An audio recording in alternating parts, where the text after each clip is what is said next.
Hello again, today is the 2nd of April and it's the feast of St Francis of Paola. So let's find out a little bit more about it. So Francis was born in a place called Paola, which is in Italy, over towards the east, right on the coast by the sea, and he was born in 1416. And his parents actually named him after another famous Francis, St Francis of Assisi.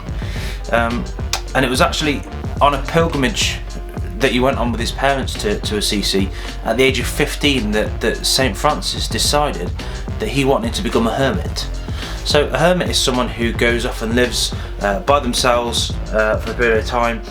So for St Francis, he went and lived in a cave, and they do it so they can concentrate on their relationship with God without kind of the distractions that might be around them. So he lived in a cave for a bit. He ate food that he could gather from around, mushrooms and things like that, but he also relied on gifts from his friends to be able to eat. And I thought it was interesting that it's the feast of a hermit at the moment, because some of us might feel like we're living a little bit like hermits at the moment, kind of cooped up in our houses, not able to go out and live our normal lives, not able to go and see the people that we normally see. I guess even going to the supermarket at the moment, even going shopping, sounds a little bit like what St Francis had to do. You have to just eat what you can gather, grab that tin of weird chili baked beans off the shelf because that's all that's left.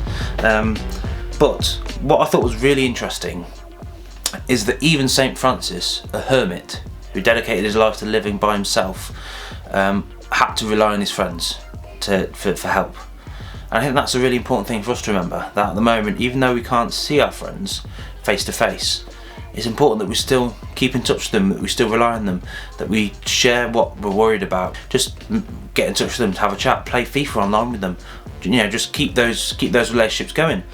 The other thing that I thought was interesting about St Francis was that after he kind of got a bit famous, he after being a hermit, he went and travelled the world. He went all over the place. So he travelled to France to meet the Pope Sixtus, and after that, the King of France, King Louis, became a real fan, and so he got in touch with St Francis and said, "Listen, I'm not very well. I think I might be dying.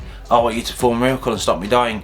And obviously, St Francis couldn't do that, so King Louis died. However, his son Charles, who became King Charles VIII, was also a big fan of St Francis, and he wanted St Francis as a bit of an advisor and kept inviting him to come back over to the palace to come and see him. And that made me think a little bit about how, for us, we're kind of cooped up and a bit like hermits at the moment, but that won't be forever. And at some point, that's going to end, and we're going to be able to go out into the world and see and do wonderful things again.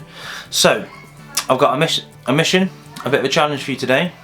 What I've started doing, what me and my family have started doing, is any time that we think of something that we're missing, something that we'd like to do that we'd normally be able to do but we can't at the moment, we're going to write them down on a piece of paper, pop them in the jar, and then when we are able to, when things go back to normal and we can go out and do whatever we want to do, then we're going to work our way through these, and it means that we're not going to take the normal things that we've realised that we miss for granted. So my first one that I've written down is that I'm missing spending time with some of my friends. So that's the one that I'm going to pop in, and I'm going to make sure that when things go back to normal, I'm going to get in touch with all my friends and we'll have a big party.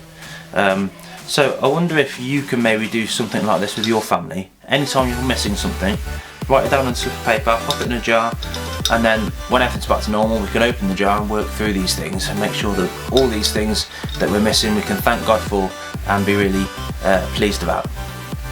Okay, it's been lovely to be with you. Hopefully see you soon. Bye.